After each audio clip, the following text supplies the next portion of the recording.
Boa noite. Veja no Brasil TV dessa sexta-feira, dia 2 de agosto. Multas por descumprimento da lei do descanso quadruplicam no Brasil no primeiro trimestre desse ano. E isso aumenta o risco de acidentes, principalmente em veículos pesados. Quem tem dívida com o cartão de crédito agora pode transferir o saldo devedor da fatura para outro banco que ofereça melhores condições de renegociação. Eleições municipais. Conheça benefícios, requisitos e como se inscrever para ser um mesário. E ainda, por causa da seca, produtores rurais do Acre enfrentam dificuldades para manter a produção. É agora no Brasil TV.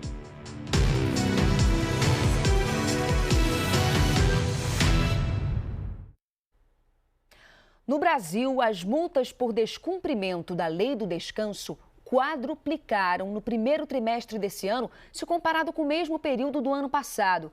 E nas rodovias federais, o cansaço de caminhoneiros e de motoristas de ônibus é apontado como uma das principais causas de acidentes.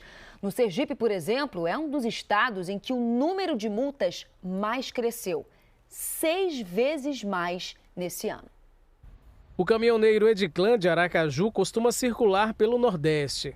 A cada 6 horas tenta sempre parar para descansar meia hora, mas nem sempre é possível cumprir essa lei de trânsito. A cada 6 horas a gente para aí 15, porque aí quando o guarda federal para a gente, que puxar o desse tacógrafo, vai comprovar que a gente está tendo um descanso, entendeu? E aí quando eu paro para fazer o almoço, aí eu fico 2, 3 horas, porque aí bate, quando o guarda federal para, aí ele vê que a gente teve aquele descanso, naqueles intervalos. E teve o horário de almoço também. A dificuldade enfrentada pelos caminhoneiros está refletindo no aumento de autuações em todo o Brasil. A Polícia Rodoviária Federal intensificou a fiscalização e no primeiro trimestre deste ano aplicou 4 vezes mais multas que no mesmo período do ano passado. Passou de 4.898 para 20.320 autuações da lei do descanso. A fiscalização da PRF analisa o tacógrafo. Nos discos de papel estão informações como quantas horas o caminhão andou sem parada e se parou por quanto tempo. A lei estabelece parada de meia hora a cada 6 horas. Quando se trata de transporte de pessoas, a pausa é a cada 4 horas.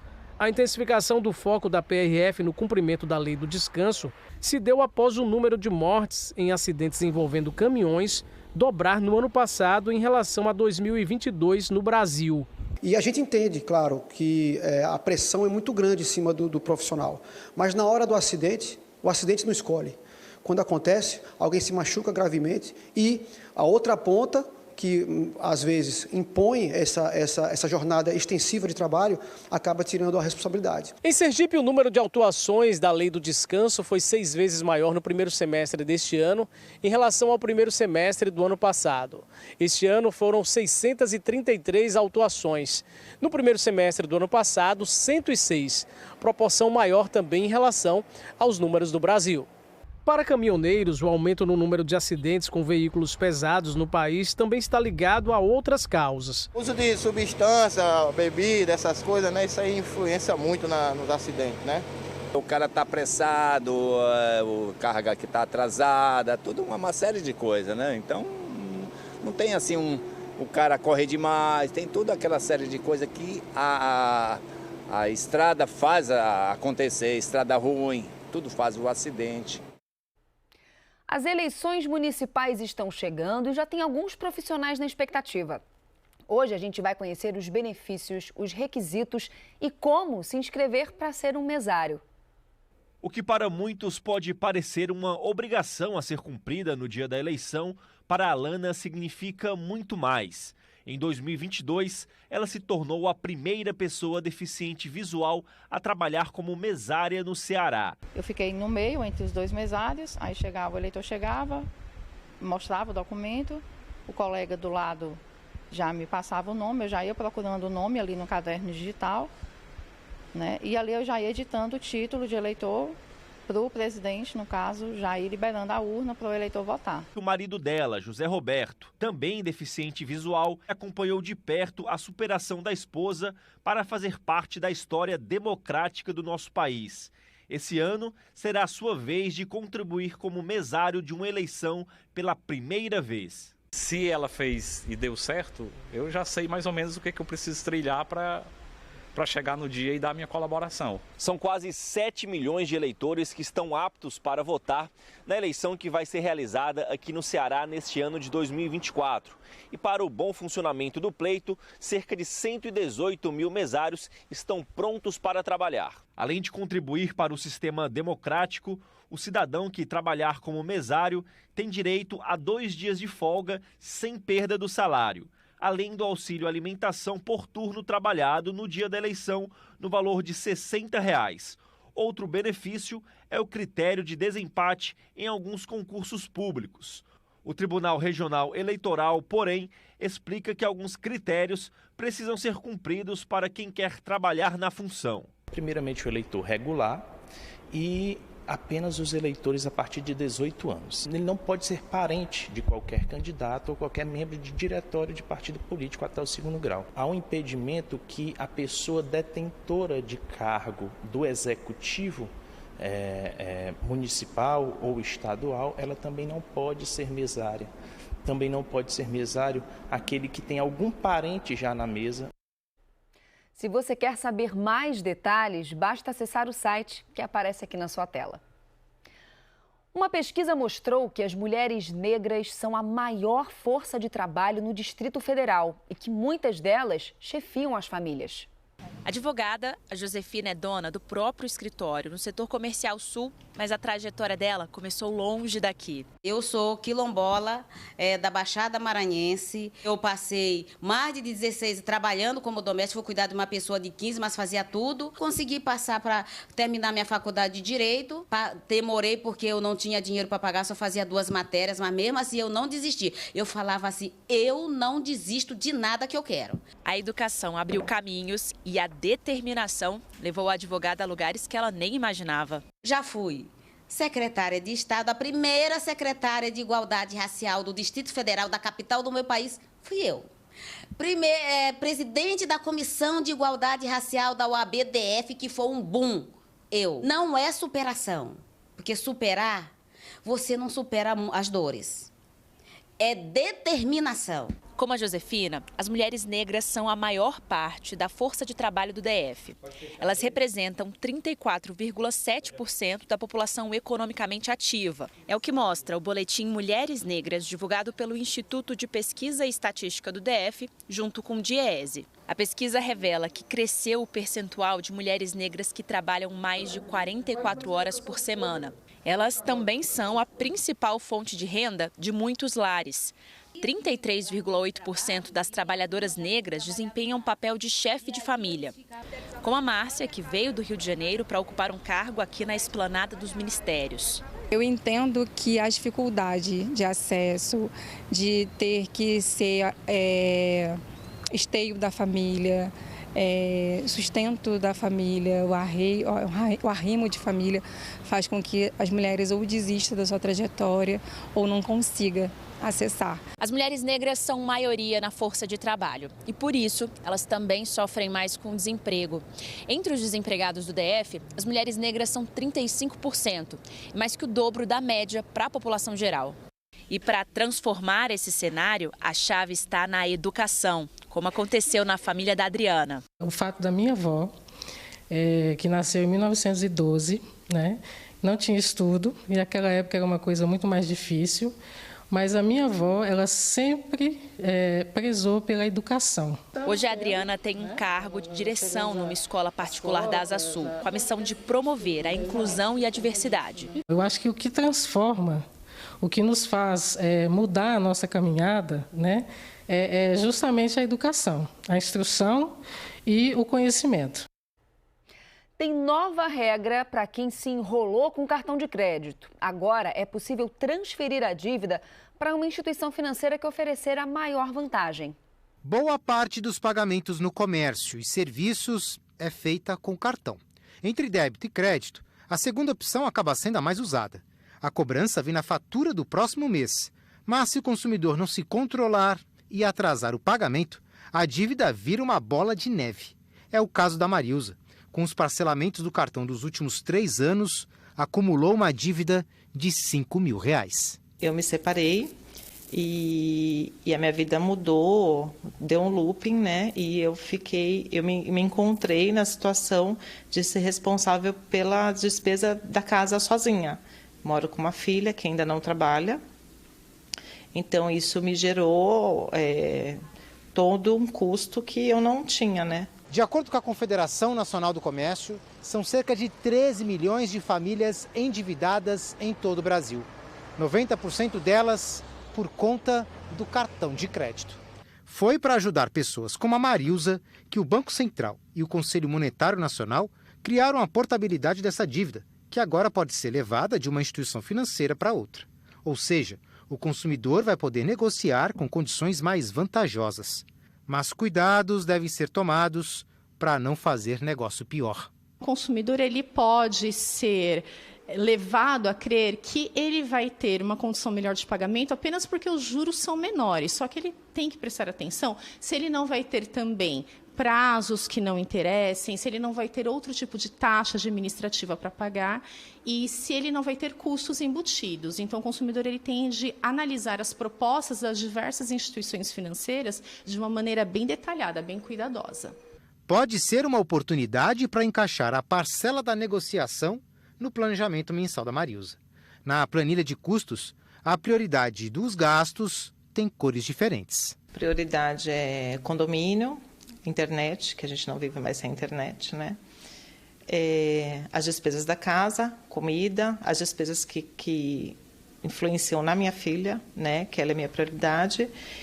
E aí a gente vai tentando administrar, paga um cartão, o outro a gente parcela a fatura. Para a presidente da Comissão de Direitos do Consumidor da OAB de Santos, a educação financeira é uma solução para reduzir o número de endividados no futuro. É difícil que o consumidor tenha acesso a essa educação, porque hoje em dia nem mesmo conceitos básicos têm chegado até ele, mas existem sites, inclusive governamentais, que ofertam cursos de educação financeira, orientam o consumidor para fazer a melhor escolha. Nós temos aí os PROCONs municipais, por exemplo, e mesmo o PROCON estadual. Ideia que essa psicóloga também defende. É a consciência financeira dos gastos pessoais para não comprometer o bolso e a cabeça. São 3 perguntinhas que eu acho que toda pessoa, quando vai adquirir alguma coisa, precisa fazer. Eu quero, eu preciso e eu posso.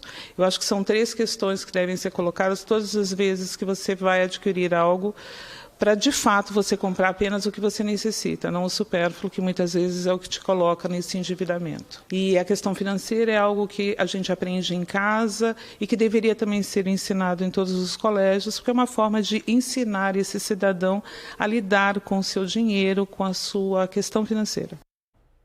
Com o período de seca extrema no Acre, produtores rurais enfrentam dificuldades para manter a produção, principalmente os horticultores. O Rio Acre, a principal fonte de abastecimento de Rio Branco, está em alerta máximo há mais de 40 dias. Na central de abastecimento de Rio Branco, a rotina começa cedo para os feirantes e para produtores que entregam os produtos no local. Mas no período da seca, os agricultores enfrentam dificuldades para manter e escoar a produção.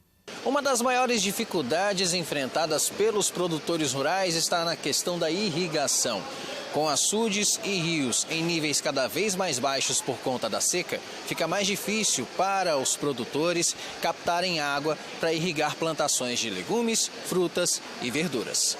O nível da água, tanto de poços como de açude, de represas, vai lá para baixo, né? E outra coisa, a terra fica muito seca. Enquanto mais, se não for uma irrigação permanente, você não tem a produção.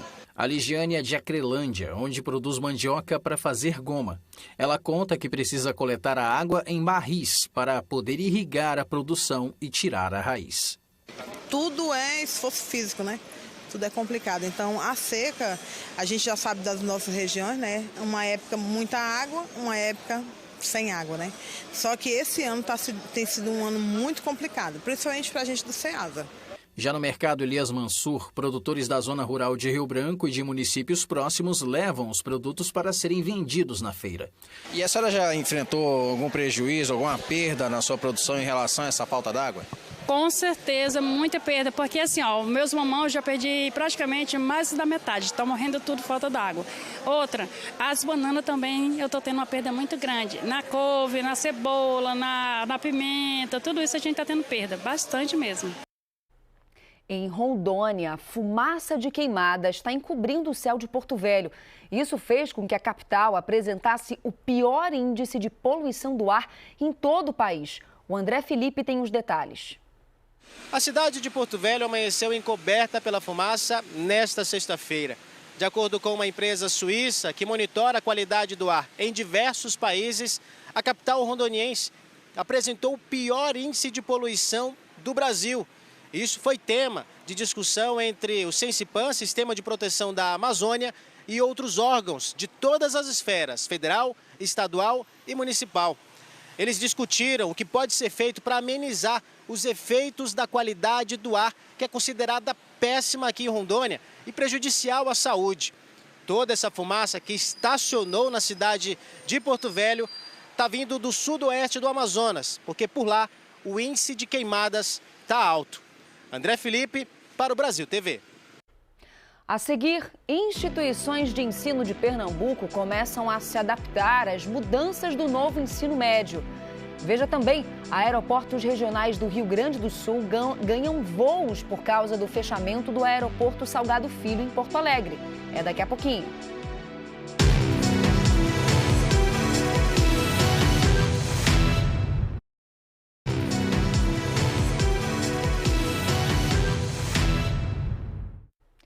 O presidente Lula sancionou a lei que estrutura o novo ensino médio.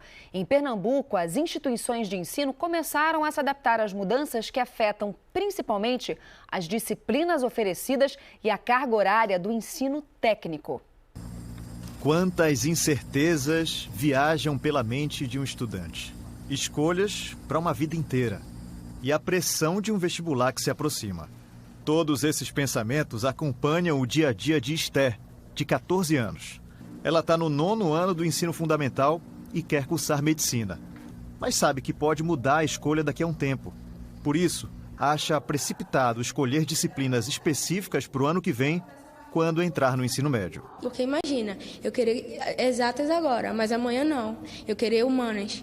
Vai ser, a nossa cabeça não está preparada para isso ainda. O projeto com alterações no modelo de ensino médio que está em vigor desde 2017 foi aprovado no começo do mês na Câmara dos Deputados. Com o novo modelo, a carga horária nos 3 anos do ensino médio permanece como é hoje, 3.000 horas. O que muda é a divisão entre as disciplinas obrigatórias e as optativas de aprofundamento de conhecimento em áreas específicas. Atualmente, são 1.800 horas para as obrigatórias e 1.200 para as optativas. Com o novo modelo, as obrigatórias vão aumentar para 2.400 horas e optativas diminuem para 600 horas. A lista de disciplinas obrigatórias aumentou. Além de português, matemática, educação física, arte, sociologia e filosofia, entram inglês, ciências da natureza e ciências humanas. Nas optativas, cada escola terá de oferecer disciplinas em pelo menos 2 áreas das chamadas trilhas de conhecimento, como linguagens, matemática e ciências. No sistema atual não havia essa especificação. O espanhol segue como matéria optativa.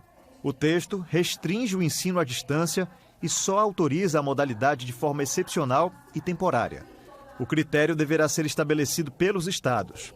E foi incluída na proposta a obrigatoriedade de que os estados ofereçam em todas as cidades ao menos uma escola da rede pública com ensino médio no período noturno, quando houver demanda. O projeto ele não tem alteração profundas. Então o aluno, por exemplo, o aluno da escola pública, ele continua sendo prejudicado porque a escola não tem a estrutura para garantir um processo de formação integrada com a formação geral e profissional. Os professores continuam prejudicados, o de espanhol, por exemplo, que não tem obrigatoriedade. O notório saber foi mantido, isso descaracteriza a nossa profissão. Isso vai dar para o aluno uma possibilidade dele experimentar o que é saber muito de uma determinada área, né? De ser um especialista, né? De conseguir ir além daquilo que é uma formação geral para todo mundo. Em sala de aula, alunos e professores começaram a discutir o novo cenário. Que a escola seja uma passagem para o ensino superior e não apenas uma passagem imediata para o mercado de trabalho. Eu não me sinto segura. Para mim, eles deveriam criar pelo menos algo fixo, que continuasse ao longo dos anos, porque isso também não interferia tanto na vida do aluno. Aeroportos do interior do Rio Grande do Sul estão ampliando as ofertas de voo para absorver a demanda do aeroporto Salgado Filho, que está fechado para pousos e decolagens. As chegadas e partidas estão cada vez mais frequentes no aeroporto de Pelotas, na região sul.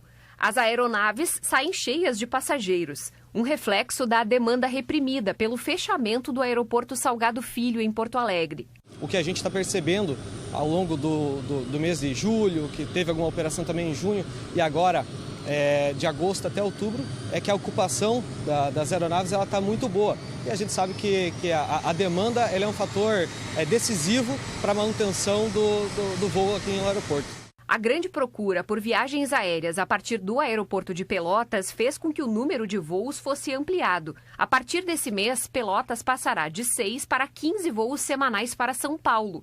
As linhas serão ofertadas por 3 companhias aéreas. Além do aumento na oferta de voos, também será disponibilizado no aeroporto de Pelotas um maior número de assentos.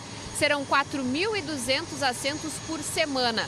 Um aumento de 68% do que era ofertado há 3 meses. O Jorge foi visitar a filha em São Paulo e comemorou poder viajar sem conexões. A gente tinha que vir de São Paulo a Porto Alegre ou pegar o ônibus de Porto Alegre a São Paulo. Agora, com essa linha direta, facilitou muito e é bem rápido, né? A ampliação na oferta de voos em Pelotas é vista como uma oportunidade de alavancar o desenvolvimento econômico da região sul.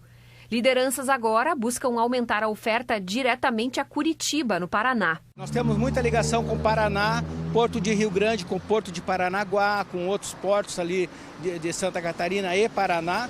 Então esse voo possibilitaria que nós tivéssemos uma integração maior com o estado do Paraná, que é um estado que a gente tem muito contato e muitas empresas daqui, e de Rio Grande tem unidades também no Paraná. Outras regiões do estado também ampliam a oferta de voos a partir desse mês. Em Uruguaiana, na fronteira oeste, serão 3 voos semanais para Curitiba, um a mais que em julho, além do voo semanal que já é realizado para Florianópolis. Já o aeroporto de Santa Maria, na região central, terá 4 voos por semana para Florianópolis. E a partir do dia 7, os voos para São Paulo passam a ser diários. Até o mês que vem, cerca de 70 bares, restaurantes e agências de viagens que ficam na rodoviária de Porto Alegre, no Rio Grande do Sul, vão voltar a funcionar. Mesmo sem o serviço completo, a família da Margarete estava cheia de vontade para atender bem os clientes. Pratos à la minuta, a gente está tentando do jeito que dá, mas tá muito bom, tá melhor do que o esperado. O Dyer tem mais de 70 contratos ativos com bares, restaurantes e agências de viagens. A previsão é que quase todos os pontos estejam em operação até o início de setembro. Agora está faltando mão de obra, né? Está faltando o pessoal dos equipamentos que fabricam sob medida, ter capacidade de entregar, alguns pedem 45 dias, demanda um tempo, tem projetos para ser feito. A gente não entrava na loja, né?